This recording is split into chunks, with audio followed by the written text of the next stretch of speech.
I got a strange going on out here. Something just killed my dog. Something killed your dog?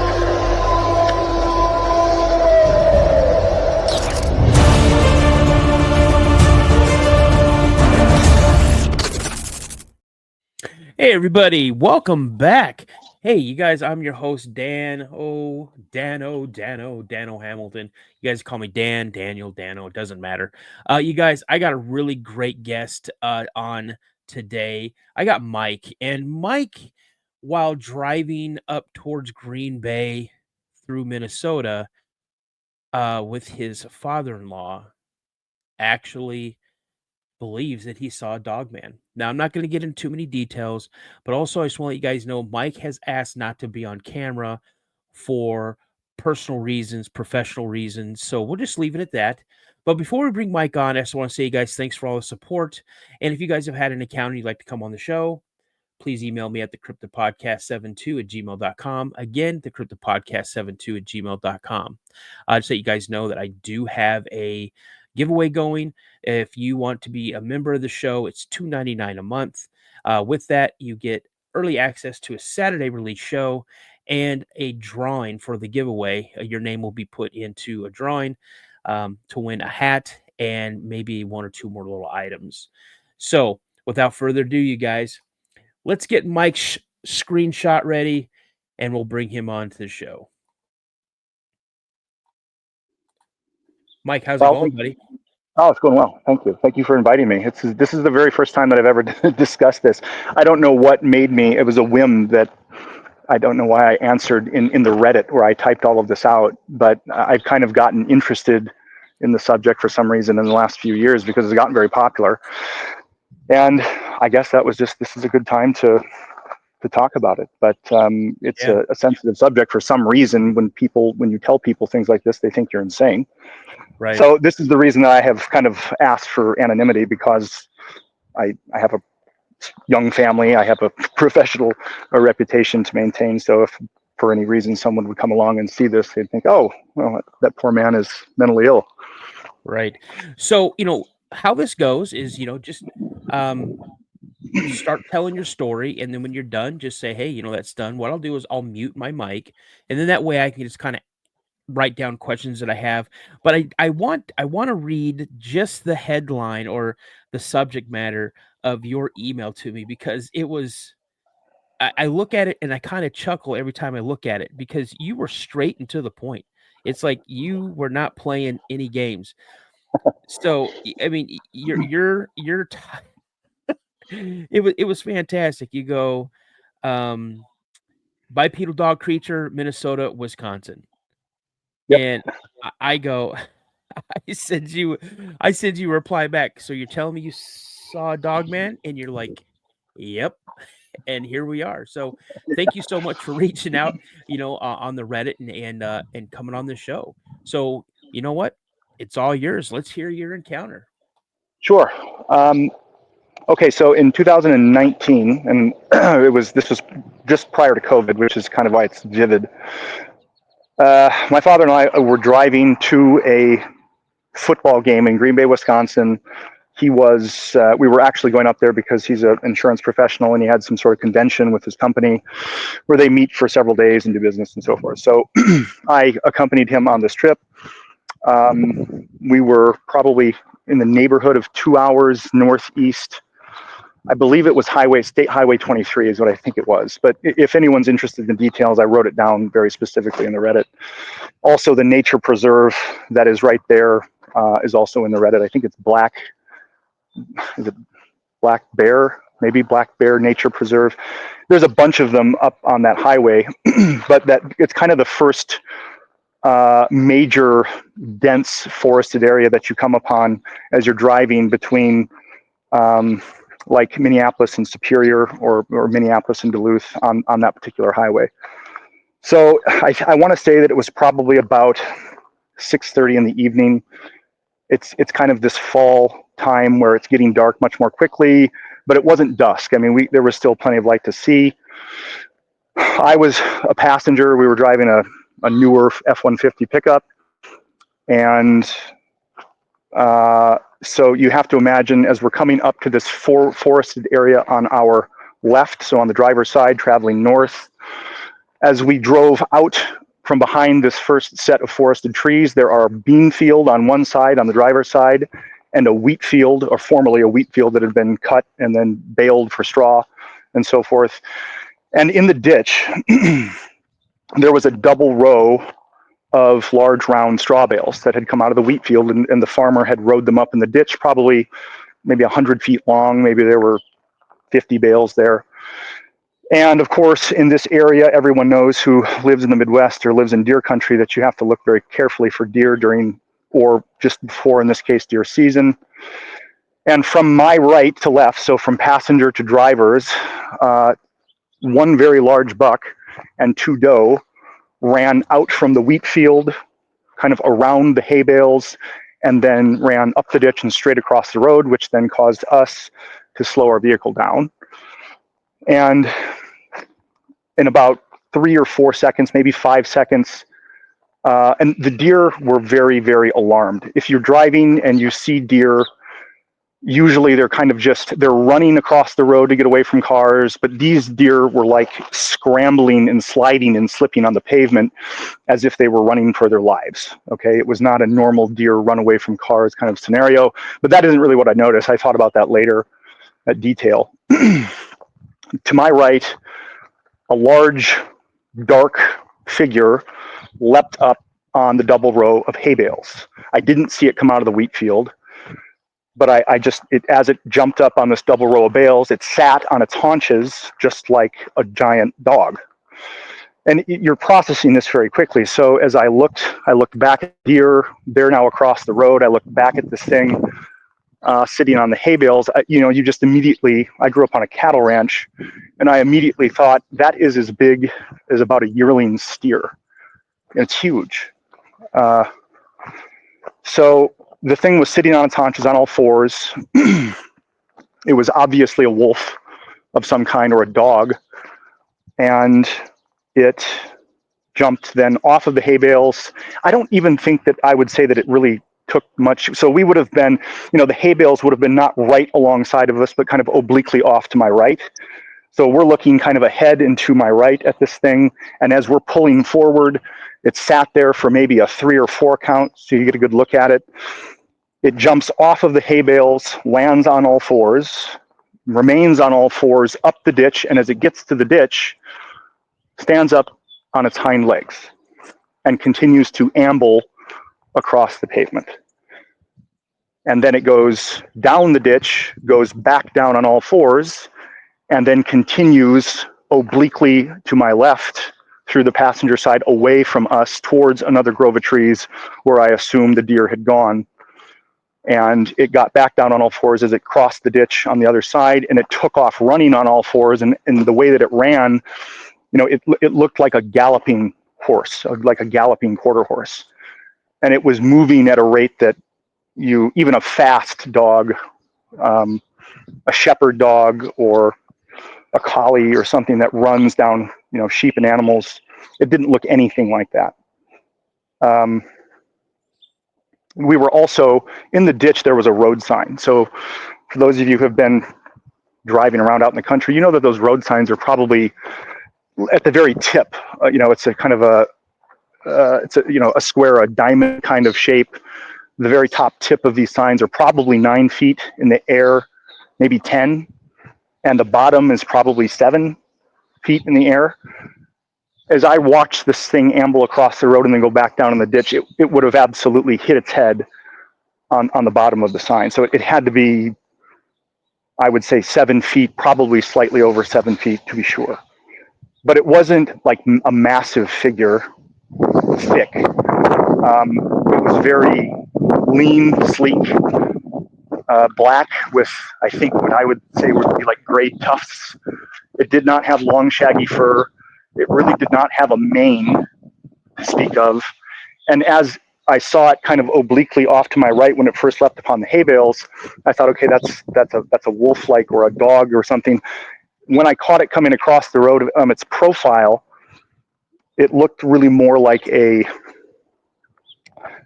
German shepherd. It had a very angular, long snout, It didn't show us its teeth. In fact, it didn't even apparently pay any attention to the car. We're only probably looking 40 feet, 30 feet away from this thing, but it didn't even pay attention to us. And then it just took off after the deer again at a very high rate. But you could just see the way that the thing moved as it was walking on two legs. Its hind haunches were like a dog, or like the hawk of a horse, or the shape of a hawk of a horse, or a hawk of a cow dog, like a four-legged animal. Its front limbs were very clearly like, I have heard other people describe it like a raccoon. That's what I would say too. They looked like opposable thumb and finger, but with long, dark, I wouldn't say razor sharp, claws, but looked like bear claws, long, thick, durable, kind of claws. It looked to me like it was 5 on each hand. I couldn't really see that detail. And its front limbs were very, very long, and it was very well muscled. I wouldn't say that it looked like a bodybuilder. I would say that it looked like if you were to shave a pit bull or something down one of these heavily muscled dogs, that's what it looked like. It was very broad in its shoulder. It did not have a tail, which is a detail that I have kind of come to understand is a bit of a point of differentiation from other stories about these things. But I don't believe that I saw this. I saw this thing for 15 or 20 seconds, and then I watched it take off after deer. So I don't really know what else to say beyond that. I mean, I'll take any questions about anything at this point, but it was very apparent and very clear to me that these creatures do exist, and that was kind of a shock. But I didn't get any of the fear or the infrasound or any of these other weird things that these apparently potent animals may have the capabilities of. That none of that happened. It was just like another biological predator chasing prey, and that's it. That's the whole story. Wow. So, Mike, let me ask you this: when you said that you saw it jump up on the double row of hay bales, what was your first reaction when you saw this thing? I have watched a lot of young, yearling steers, heifers, cattle, especially Angus cattle, leap fences. So in my mind, I think the immediate connection was, someone's got cattle out or something, because this thing looked like it was too big for me to say that's not a cat, that's not a coyote. First of all, 3 deer wouldn't be running from a single coyote, or even probably a single wolf. So it looked like something big enough to be like a steer. I mean, it was huge. I would estimate the thing had to be 500 plus pounds. It was very, very big. So to be honest, there was not time for shock, because I just looked and I immediately knew what I was looking at, because it was almost broad daylight. I mean, it just wasn't dark enough for anyone's vision to be affected. And I just remember distinctly, my father-in-law, I think, he was driving, so he was the one tracking the deer to try to avoid them. And I was the person, I think, that first saw this thing, and I just said to him, "What the bleep is that thing?" And I mean, you just, in 15 or 20 seconds, it's just like you're watching a creature from mythology, or maybe not.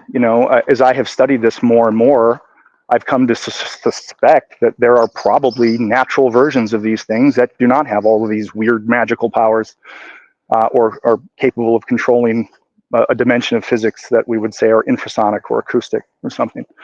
But there probably are genetic crossbreds, or probably bioweapons that have been developed by our own very parsimonious government, who seem to spend our tax dollars on everything but us. Yeah. It seems to me that there probably, there are versions of these things that are natural, and there are versions of these things that are probably unnatural and have been used for all kinds of odd experiments. And if you go far enough back into things like the Titanomachia, certainly biblically, you find all sorts of stories in ancient history about beings of a higher order that have used various biological organisms on the planet that are natural for a variety of experiments. And so I think that there's a very clear historical basis for something like this. I think that the myths of werewolves are quite literally everywhere. on every continent except for Mm-hmm. maybe Antarctica. And so I don't really see any implausibility about this. It's just, I think they're very infrequently seen. I think that they're relatively low in population.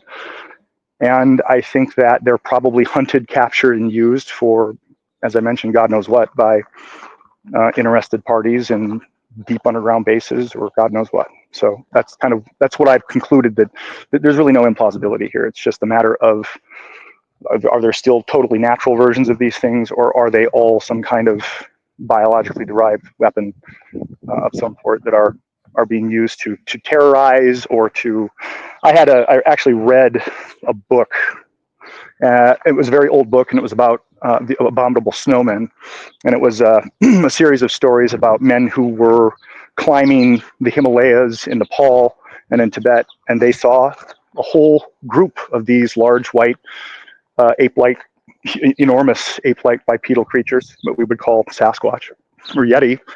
And he concluded essentially by talking to the natives that that these things are just an ancient version of man that are still holdovers from, I guess, what we would call your Genesis 6 interpretation of these Nephilim that were giant, but they were giant humanoids, and they performed all kinds of experiments by intermingling their own genes with a variety of ape-like creatures in an attempt to create possibly slaves, possibly weapons, who knows. But these things are physically beyond, just watching that thing run. You're talking about something that probably could outrun a horse at 500 pounds and has the predator capabilities of a bear. So way beyond what we would generally consider, I guess, in our modern idea of biological taxonomy. They don't exist. And I think that they don't exist for very good reason. I mean, I think that the control centers and powers of this planet would prefer that we didn't make connections with ancient history like this, because they try to erase human history to a degree to facilitate their own control features. Yeah. I tend to agree to a lot of the stuff that you just said. But here I have a couple more questions. So when it jumped off of the hay bales and then kind of ran to the edge of the road on all fours, then stood up. Now, when it you said it ambled across the ditch or this, Mhm. the road. Mhm. So was it methodically moving? Did it kind of run across the road, or did it just like take its time and walk across the road? And at any No, time, did it look in your direction? no, no, it did not break gaze from what I assume it thought the line of prey was. When I say ambled, when it jumped off the hay bales, it looked just like a dog would jump off of a ledge and land Okay. on the ground, land on all fours.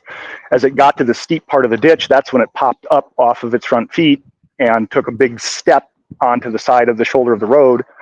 And then when I say that it sauntered across the road, it was like he owned the place. Wow.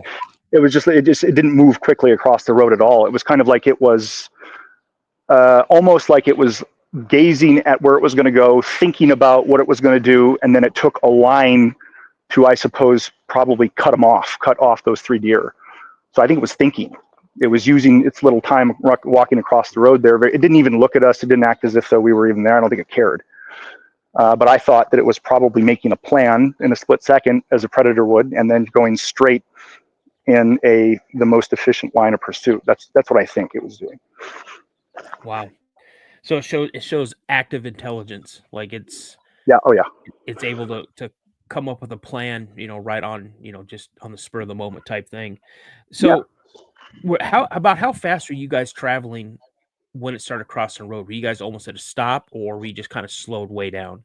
Yeah. Well, we slowed right down. I mean, we slowed because of the deer. So you're Right. driving probably 60.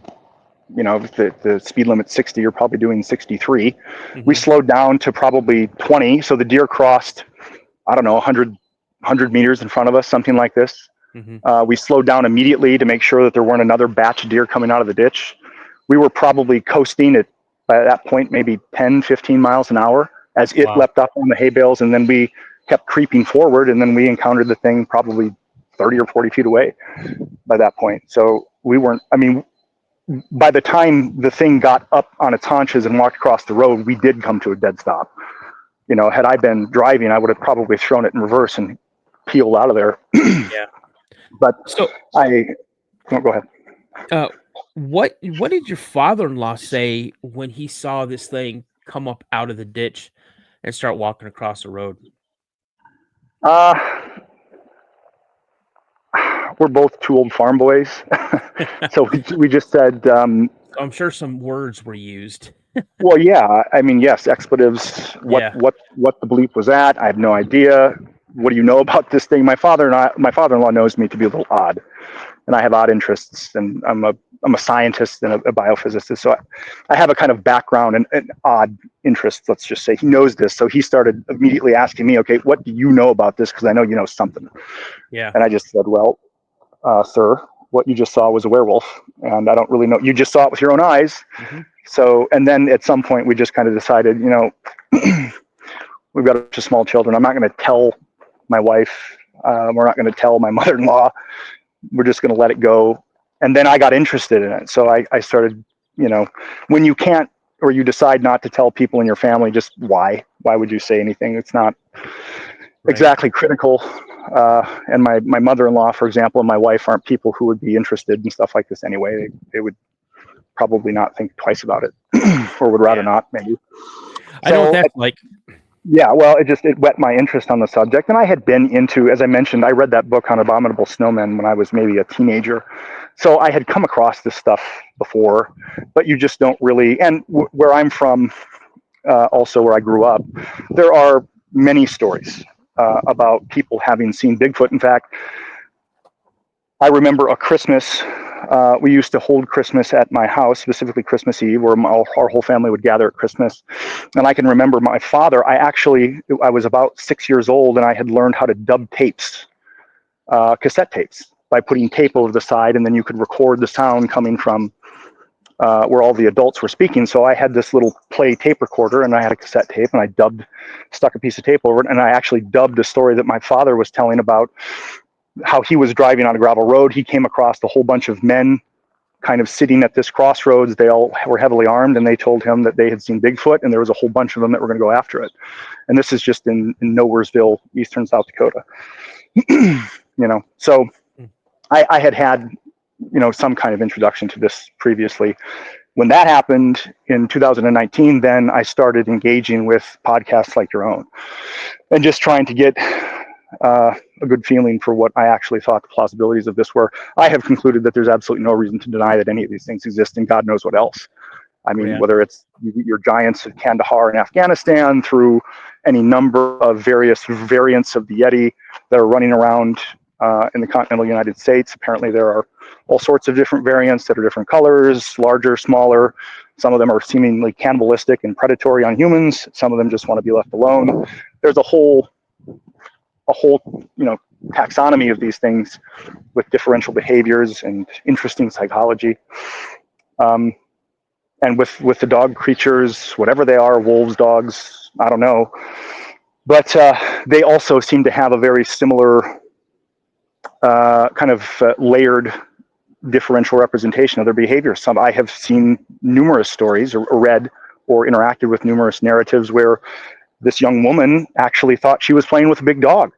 When she was a small child, she would go out, she lived out in the middle of nowhere, and this dog creature had kind of situated itself within a pack of other either coyotes or dogs, I don't recall, but that she was actually seeing this thing, and it would sit, maybe 20 feet away from her while she played next to a little stream and just watch her. I think she called it Balco or something like that. Like that movie, there's a Disney movie, I think, called Baldo or Balco or something like that. And she describes this whole scenario that she would see this dog on a regular basis, and this was going on over the course of years, and the thing would just sit there and watch her as if though it was guarding her from something. It was never mean, it was never aggressive. It wouldn't really like lick her hand or play with her or anything, but it was not also trying to eat her. So that to me is dog-like behavior. I mean, probably Neolithic man came to interact with wolves and dogs in the same way.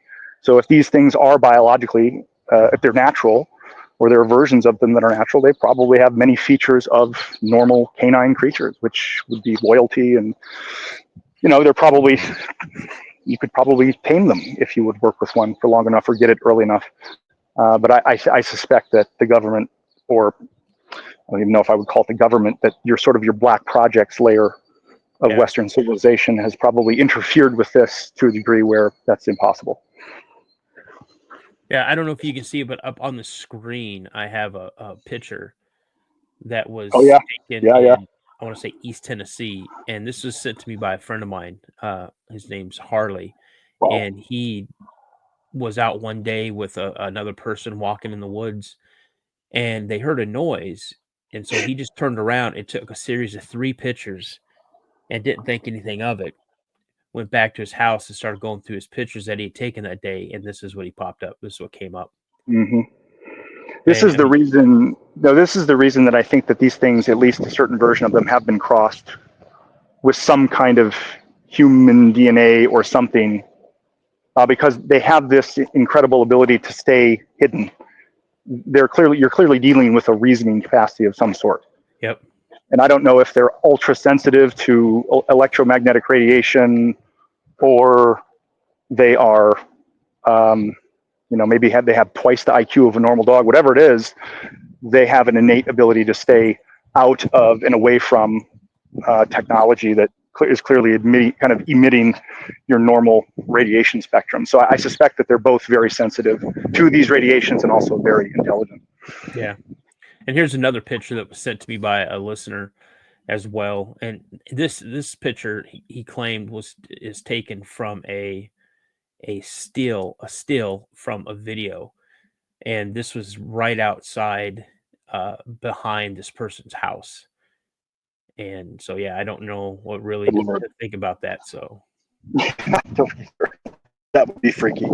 I mean, yeah. it's out in the middle of absolutely nowhere, so it didn't really bother me. Yeah. And as I said, it didn't hit us with weapons or anything. So, but if that thing were creeping around in the bushes out by where I live, that would be a different. Oh, for sure. And then again, the original image that I had up for you, that's the Michigan Dogman. So, Yeah, it looks like the one that was also. There's a man named Martin Groves who kind of has a famous Bigfoot Dogman combination. And I mean, this is one thing that I think the listeners, you have to use your sense of intuition on these people who are either selling you nonsense or not, because there's really no empirical way to justify the claims like this. But when you listen to a man like Martin Groves talk, I mean, I defy you to tell me that man is being dishonest. It's just, yeah, I don't get that at all from him, and and many others. I think it's cool that you mentioned Martin Groves, because I'm very, very good friends with Daryl Denton, his longtime friend. I'm friends with Ron Moorhead. So, and I was hoping, I'm going to this Bigfoot conference in about the middle of August out in Tennessee, in McMinnville, Tennessee. And Martin Groves is supposed to be one of the guest speakers there, but he's going through some health issues right now. So I don't know if he's going to make it, but Daryl Denton's going to be there and a couple other people. So Is the Michigan Dogman, is this the story where there were 2 young men who encountered this thing in the woods? There was a teenage boy and his cousin. They were playing guns and so forth in the woods, and this thing came after them next to a cabin. Is that the Michigan Dogman? I'm not sure. I mean, I've heard that story, but the Michigan Dogman was first spotted in 1887. And so, and then it just kept going and going, and word to mouth, story after story, campfire stories, bedtime nightmare stories, or whatever. And yeah, so, and then I guess the radio station that this was in its door of this radio station, there was a song that was made, and they played it. And when they played it, they played this I don't know what they call the dog. I'll just call it the Dogman song. After it was played, like, dozens of people were like, "Listen, you're making fun, but this thing really exists. I've seen it out here in this area, and I've seen it out here in that area." Yeah, and the station was just flooded with calls and letters and letting them know that thing's real, So, Well, this is probably the best case for these things, is that you have fairly consistent eyewitness accounts of these things over and over and over and over and over and over. Yep. And I just don't think that they could all be lying. I don't. I mean, I know that we're not dealing exclusively with logic here, so there's lots of holes in this. But, logic is only one part of of reason. And you also have the emotional component and the kind of the human component. And when you encounter these things, I think that they induce such an emotional shock that it would be very difficult to maintain any kind of logical grounding, or to whip out your camera and start snapping pictures. You really are frozen for a moment. I mean, 20 seconds went by like in an instant. Yeah. I would say 20 or 30 seconds just in an instant. And it's just not, you're stunned, because here's this thing that I suppose is the kind of monsters you kill on video games as a child, and here the thing is walking across the road. Yeah. And you don't want to consider it being real, especially if you have a family, small children. I mean, what would you do against something like that in hand-to-hand combat? Not a thing. No. Not a single thing.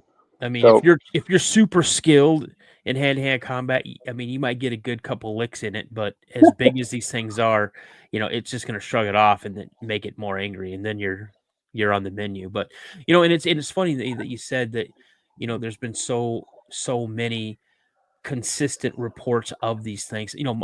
The first time I've ever heard of werewolves or anything like that, American Werewolf in London and things like that. And I remember I was watching it one time, and my dad came into the room, and he's like, "Yeah, you need to turn that off. I'm not going to watch that." And so I shut it off. And later on, I heard my dad telling a story of a werewolf that he saw when he was up in Alaska. I want to say it was either right before he was going to Vietnam or right before he was going to basic training. But he was out hunting, and he saw this herd of muleys come down this ridge across the logging road he was on, and then down another ridge, down into the ravine, and then up on another ridge. So he jumped out, ran to the edge of the first ravine, and set up and was glassing the area because he was trying to spot them to see where they were and about how far out they were. And as he was moving his binoculars back from the left towards the right, scanning this ridge line, he caught movement coming in from the left.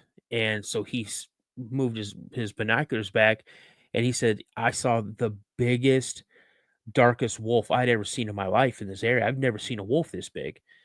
And it was running on the ridge, on the side of the ridge, heading towards where the muleys were. And he said it stopped, it started sniffing the air, and then it stood up and put its hand on a tree. And he said, yes, it was a hand. Yeah. And he looked around, and he said that thing snapped its head and looked right at my dad, showed its teeth, got down on all fours, and started coming down the ridge, down to the ravine, and it was coming towards him. And so he dropped his binoculars and grabbed his rifle and started scoping, and he was looking back and forth, and he saw it, and it was looking right at him the entire time. Like it had a mission. He was going to get my dad. And so my dad was going to get ready to shoot, and one of the mule deer made a noise, like a grunt or something like that. I don't know what mule deer, I don't know what they make as noises. I know what elk do, but muleys, I don't know. And it caught its attention, and it turned around, ran back out towards where the mule deer were. And it got up about halfway up the ravine or up the other ridge, and it stopped and stood up again, turned around, looked at my dad, showed his teeth again, and then on two legs ran up and over the ridge where the mule deers had went up and over. Wow. And he got back in his car or his vehicle and took off back into town. So, but yeah, and my dad was not one to sit there and just hear himself talk. When he said something, you listened, because there was no nonsense in it. So, but another interesting dog story is the one, there was a trucker, and I forget his name. It's very popular. You can just YouTube trucker Dogman. But this guy actually, had stopped by the side of the road, tried to fix something on his trailer, or fix a brake light or something on his trailer, had stopped, let his dog out, gotten a real bad feeling about something, got back in, and of course was taking off in his semi, and was running it up to 10, 15, 20 miles an hour up a grade. And here this dog, and he had his windows down, and here this enormous bipedal dog creature came and stuck its nose right in his passenger side window of a semi. So you can imagine how tall that one would have been. And he took I want to say that it was a custom like 357 Magnum or a 400 Magnum, a great big revolver, Mm-hmm. and drilled it dead center in the head and killed it. And then ended up turning, going a couple miles down the road, decides to turn back to make sure the thing was dead, or to, I guess, his description is he wanted to make sure the thing wasn't going to bother anybody else, or that it wasn't still dangerous or whatever, because he said he dropped it with this headshot. He said he shot it right through the orbital socket with this revolver, and he turns around and he drives right by it. It's still on the side of the road, and when he comes back down, there is a black Jeep with two, I suppose what you would consider government agents, standing there. And as he discussed what he had just seen with them, they're like, "Oh, no, it's bears, it's this, it's that." And then a couple of weeks later, he gets contacted, or some duration of time later, he gets contacted by these federal agents who basically indicate to him that you shot our asset, or our creation, what we had tagged and created in our tracking for a variety of purposes, studying it. And they shut off his bank account to keep him from talking about it. They shut off his bank account. They took his weapon away. They basically made his life hell for a year. And that indicates to me that I think that the larger versions of these things, the more intelligent, more aggressive, I think the bigger they are, the more likely that they have been some kind of genetic crossbreed. The smaller, your 6 to 7 foot, like the one I saw, or the one that Groves described, I would guess that they're probably biological. Yeah. So that was a very creepy story. And this is another gentleman that, I'm sorry, you can listen to his story as many times as you want. He's probably got 5 independent interviews where he details this. He tells exactly the same story every time, and there's absolutely nothing in his body language, his cadence, his tone, or for any purposes that you could imagine, there would be no reason for him to lie about this. Yeah. Actually, he's putting himself in danger, because if it was a government animal, he's putting himself in danger by telling the story. So, it's I don't know, it's wild. If you want to hear some crazy Dogman encounters, look up Vic Cundiff, Cundiff, I think, Okay. on YouTube, and he has a Dogman encounter YouTube channel. That's all he talks about, and he's got some amazing encounters on there. Some that are absolutely terrifying. So yeah. Well, there's an interesting parallel, and I think what's really interesting about this is that there has to be some way to untangle the natural version versus the genetic hybrid version versus these also seemingly, I guess, what you call skinwalker.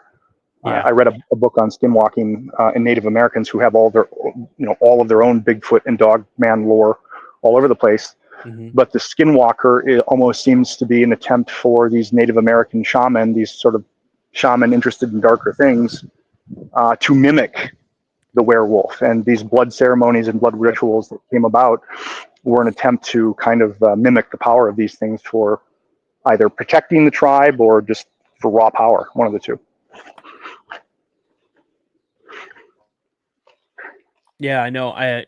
So, hey, if you could hang out in the lobby just a second, after I end the show, but I just want to say, man, talking to you it's amazing. I loved how you told the story, and just great detail. It was a fantastic encounter, and that encounter was probably about 4 hours away from my house. Yeah. So Great. that's Comforting. yeah, just a little comforting, Just makes you want to make sure I've got everything good and ready to go if something should happen. So, but again, Mike, I can't thank you enough for reaching out to me on Reddit, and You're welcome. yeah, it was fantastic. So if you just want to hang on just for a second, I got a couple things to ask you, and then I'll let you go about your business. Sounds good. All right, stand by.